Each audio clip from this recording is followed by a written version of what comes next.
গাংমৌ থান হৈছে মহাপুৰুষ শ্ৰীমন্ত শংকৰদেৱে প্ৰতিষ্ঠা কৰা এখন থান।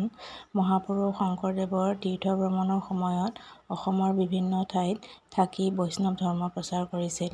সেই স্থানবোৰত কালক্ৰমত কিছুমান সত্ৰ, মঠ-মন্দিৰ ইত্যাদি গঢ় লৈ উঠিছিল। এনে এখন থান হ'ল গাংমৌ থান।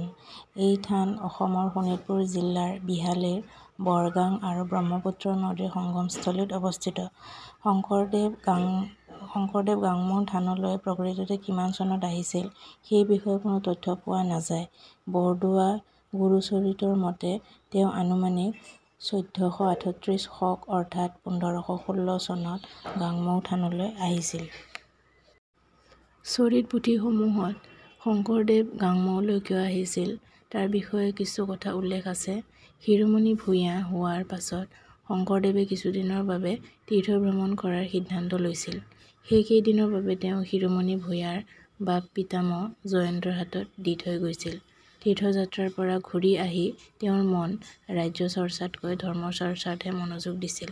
সেই সময়ত নিকটৱৰ্তী কছাৰী ৰজাই ভূঞা ৰাজ্য আক্ৰমণ কৰে। ফলত ভূঞা ৰাজ্য সংকটৰ সন্মুখীন হয়। এনে পৰিস্থিতিত তেওঁ ব্ৰহ্মপুত্ৰ পাৰ হৈ উত্তৰ পাৰৰ গাংমৌলৈ আহি ধৰ্মচৰ্চা কৰাতহে মনোযোগ দিয়ে। সেই সময়ত সমগ্ৰ অঞ্চলটোৰ নাম গাংমৌ আছিল। শংকৰদেৱৰ লগত তেওঁৰ দ্বিতীয় পত্নী কালিন্দী, দুই পিতামহ জয়ন্ত মাধৱ আৰু পৰিয়ালৰ অন্য সদস্য সকলোকো গাংমৌলৈ আহিছিল। শংকৰদেৱে প্ৰতিষ্ঠা কৰা গাংমৌ থানখন আনুমানিক ১৯২৭ পৰা ২৮ চনমানতহে খহনীয়াৰ ফলত ব্ৰহ্মপুত্ৰৰ বুকুত জাহ যায়। এই থানখন প্ৰথমতে খেৰেৰে নিৰ্মাণ কৰা হৈছিল। পিছত এই খেৰৰ থানখন স্থানীয় ৰঘুবীৰ চেত্ৰী নামৰ এজন নেপালী বৈষ্ণৱ গোপালকে তেজপুৰৰ পৰা টিনপাত আনি নতুনকৈ নিৰ্মাণ কৰি দিছিল বুলি শুনা যায়। শংকৰদেৱৰ বাসগৃহ বুলি প্ৰবাদ থকা ওখ ঠাইখিনিত বৰ্তমান প্ৰায় ১ লাখতকৈও অধিক টকা ব্যয় কৰি গাংমৌ থানখন নতুনকৈ নিৰ্মাণ কৰা হয়। ১৯৮১ চনৰ ১৬ জুলাইত এই নৱনিৰ্মিত গাংমৌ থান প্ৰতিষ্ঠা কৰা হয়। এতিয়া শংকৰদেৱৰ স্মৃতি জড়িত থকা কোনো বস্তু নাই।